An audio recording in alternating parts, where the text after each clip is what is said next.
Hello, my name is Mehmet, Çatalbaş, Austin Technical University. Today I'm presenting a paper about is there any relationship between the self-confidence and the time to reach data on the brain. Actually, we are looking for any connection between the self-confidence and the time to data to reach on the brain, the processing speed of the brain. Is there any connection between each other? But first of all, I have to explain the neuroscience. What is the neuroscience? Because we are looking for, in the light of neuroscience, this connection. Then throughout the history, humankind has explored the cause of their behavior and the brain activity, which has been a black box since the ancient Greeks. The neuroscience, which is known as the science of the brain, where investigate inside the brain, has opened a way to systematically analyze the human behaviors and nature. And the neuroscience provides an understanding of the various diseases in the brain, including the Parkinson's disease and the brain tumors and the Alzheimer's.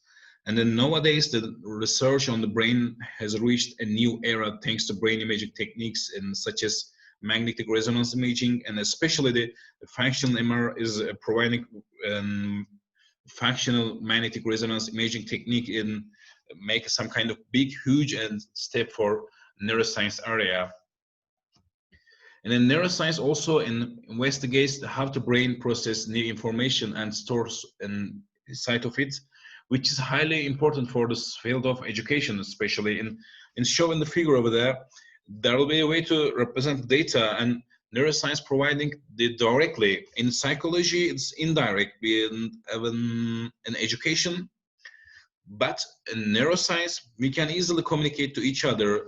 There will be some direct communication between education and neuroscience. This means there must be a way to optimal representation of data in education area. And neuroscience provides that, which data is suitable for the brain, actually. Another topic in the area in psychology, we are investigating this work, the Dunning-Kruger effect, and is a theory which has received a Nobel Prize in 2000, and it was first proposed by Justin Kruger and David Dunning in 1999. In the field of psychology, the Dunning-Kruger effect is cognitive bias, in which people with low ability at a task and overestimate their ability. If you have lack of information in a specific area, and like this curve, you feel much more self-confidence. It's a little bit different actually. If you're lack of information like novice level, but you have much more confidence, and if you're increasing your experience about a specific topic, your confidence is decreasing a little bit, your self-confidence decreasing.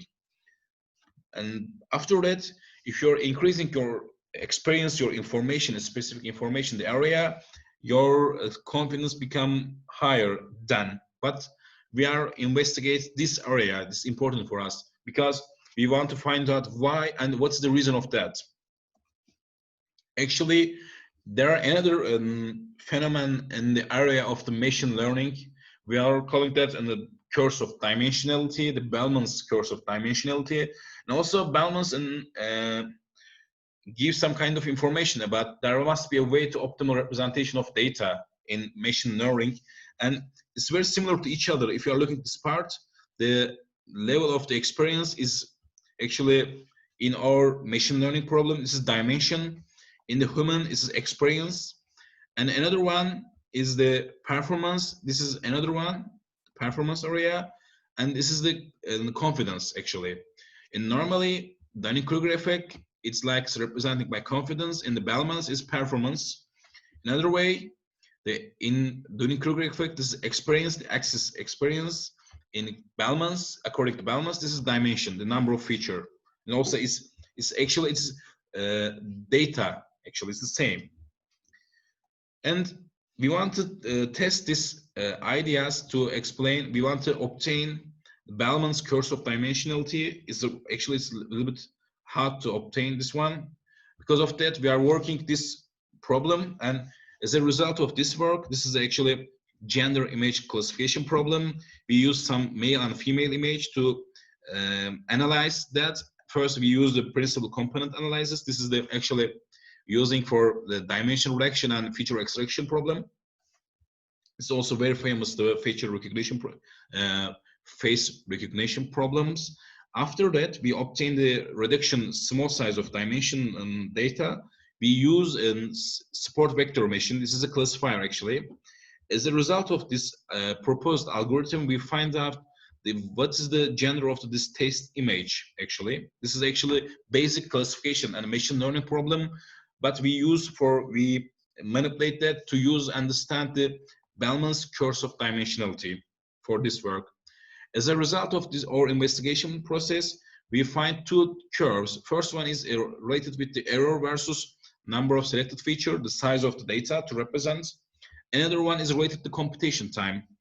If we are combined to each other, we find out the Bellman's curve of dimensionality over there. Like we are looking for that actually, and it's the same thing. There must be some optimal point to represent data. For this problem, just only two number is enough to explain the huge data set for optimal performance. Because we need some also the time is also our important parameters.